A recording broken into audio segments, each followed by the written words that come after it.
Hey there everybody, today we're going to make this super cute 3D teacher paper pencil craft. The supplies you're going to need for this project is a Cricut machine, you'll need cardstock, glitter cardstock, scoring wheel or scoring stylus, an EasyPress mini, black glitter iron-on. I'm using Beacon all-purpose glue, a hot glue gun, and you're also going to want to have these templates, which you can find at the link below in the video description, or you can sign up for my subscriber community at members.abbikirstencollections.com to get the templates. Alright, so the first thing we're going to do is we're going to cut out our templates on a Cricut machine. You could use a similar type of cutting machine as well. I'm using the Cricut Maker here, but you could use the Explorer. I'm going to be using my scoring wheel. You could use a scoring stylus. If you are using the Explorer machine, then the stylus is what you'll need to use. I have loaded all of my cardstock onto the standard green mat, and I am cutting each of the pieces out.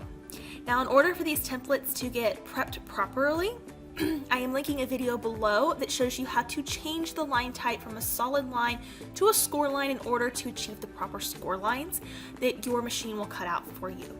For help and resources on uploading your own SVG files to Design Space and setting up those score lines, make sure you visit those links in the video description. That is below this video. If you're watching this directly on my blog, then there's more information on that in this blog post. I've also cut out my iron-on vinyl, which we're going to be putting onto the cardstock. It's a really cool trick to use iron-on cardstock, and it works much better than trying to transfer with transfer tape.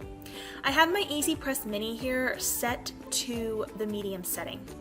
Now, you will receive in the templates this yellow pencil wording here that you will cut out, but if you're going to be personalizing this with your teacher's name, then of course you will type that out with your own font in Design Space and do accordingly to whatever that teacher's name is. I am going to include a couple of fun phrases that you could put on that. If you don't want to put the teacher's name and you want to put something else on it, then that will be there for you. When I add this to the cardstock, I just work in small sections and wait until it cools off, and then I lift the liner gently. Putting iron-on into cardstock is pretty easy. There's not a lot of struggle with it. It goes on pretty effortlessly, so you shouldn't have much problems with that. Once you're done with adding the cardstock, then you'll fold along those score lines. So those score lines should be pretty obvious. Once again, if you need help setting the score lines up, you can find that information below this video in a separate video, which will explain it more in depth. But I'm just going to fold along each one of those score lines to make sure everything is nice and crisp and clean and aligned the way it's supposed to. It's going to make the whole pencil come together to fold along those super straight score lines.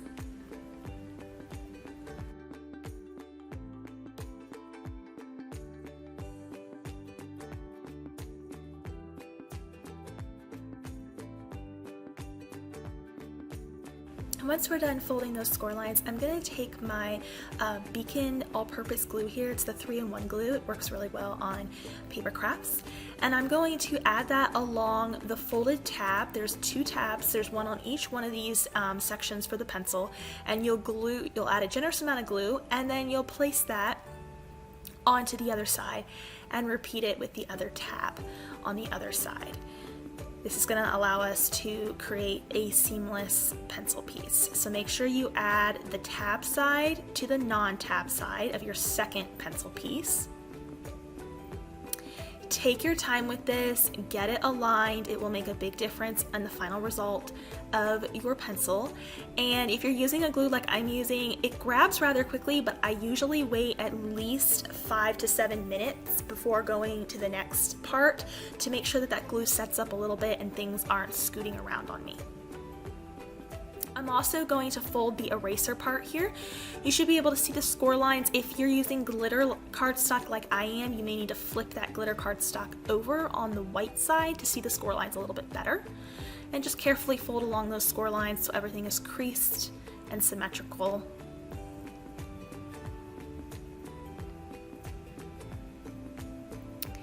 You're going to wrap the long sides of this eraser template around the hexagon base that you see here, and you're just going to add a little bit of glue on each of those inner tabs that we folded up around the hexagon base, and then tuck the last tab behind the beginning area, and you'll have completed the bottom of your pencil here, which is the eraser part. Again, give this a couple of minutes to set up when you're using that beacons glue, just to make sure nothing is going to move around on you before you go on to attaching things together. This here is the top of the pencil, so again, folding along those score lines, taking my time to do that, and folding all of those down. On the inside of the pencil tip, there'll be a little tab, and then there'll be a bunch of diagonal lines that look kind of like triangles, and you'll fold along each one of those. And then to create the top here, that tab, you'll just add some glue to. I'm using the same glue again, that beacon glue, and I'm placing it along that tab, and then tucking it to the other underside to complete that look. Doing it this way helps it look rather seamless, and give it a couple moments just to grab and set up before you move on to attaching the top, bottom, and center of our pencils together. For the black lead of the pencil, it's a very similar looking piece to the top part of the pencil, it's just smaller. So you will fold that, and there's no tab on this one, you're actually just going to glue it directly onto the top, and then it will make a seamless top black piece for your pencil.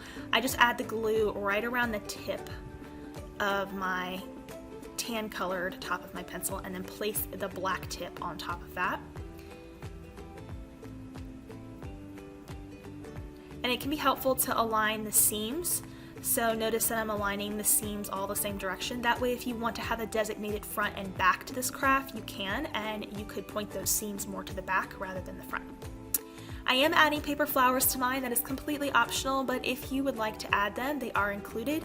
And I just take my paper crafting tweezers here, and I curl the inside of my rosette, starting at the outer edge. I add a little bit of glue just to hold that center nice and tight. We don't want that center looking too loose. And then I remove those little tweezers there that I used to help get that tip started of the center of my rose. And then you're just gonna gradually roll up the rosette, just like you'd be rolling up, a cinnamon roll or some ribbon or something like that. You're just gonna roll it all the way to the end. Keep it nice and tight when you're doing the rolling process. We are going to let it loosen a little bit here as soon as we reach the end before we glue it down to the base piece. But while you're rolling, you want to attempt to keep it rather tight. Once you reach the end, go ahead and place it down on your table and just slightly let it loosen a little bit, releasing it with the top of your finger there, and then add a generous amount of hot glue right to the bottom and press your rose right into that hot glue to complete the rosette. You can make these in several different sizes. I'm making them in a few different sizes here so I can create sort of a cluster of them on the pencil. I also have some greenery, so I'm going to be adding some leaves in as well. Next, I'm going to go ahead and close off that other pencil side with that remaining tab. I waited on this until the first side dried a little bit because I wanted to make sure that I wasn't, as I was trying to glue the second side, I wasn't pulling at the first side and creating any seams that were not properly aligned. So I like to give it a couple minutes on that first side, and now that that's set up, I'm closing the other side of that pencil, and I'm going to give that also a few minutes before I go to glue it into the eraser and add the top of the pencil.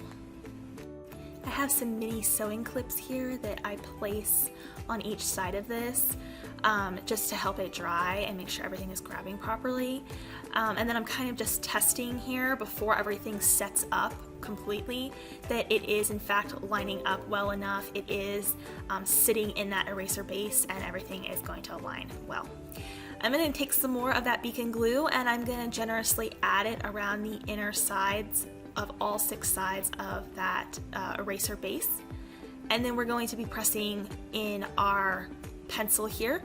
You'll want to just gently work with it, place it in, get it aligned to all of those corners, and then use your hand to just gently work it against the walls of the inside of our eraser here. Again, I would let this set up for a few minutes just to let that glue really grab before moving on to the top of the pencil. And I am again making sure my seams are all hitting on the exact same side so that there is a designated front and back to my pencil if I wish to have it that way. For the top, I'm doing the same thing I did as the bottom. I am adding glue along the inside of that pencil, and I'm gently placing the top of my pencil down onto the center part of our pencil that we created. And with this, you're just gonna have to be very patient and have to just press gently and give it a little time to set up for that to grab and for everything to hold in place. The final step, if you wish, is to add our paper flowers. I've cut out some of these leaf templates and I'm just gluing them to the edge of my, the bottom edge of my pencil here, the eraser area. And then I'm kind of playing with how I want the roses to look. I kind of set them a little bit at an angle. And you can see here I have added my name and the yellow pencil wording side by side so that that will be clearly visible alongside the roses there to create a really pretty visual effect to the pencil when it's laying on a desk or even if it's standing upright.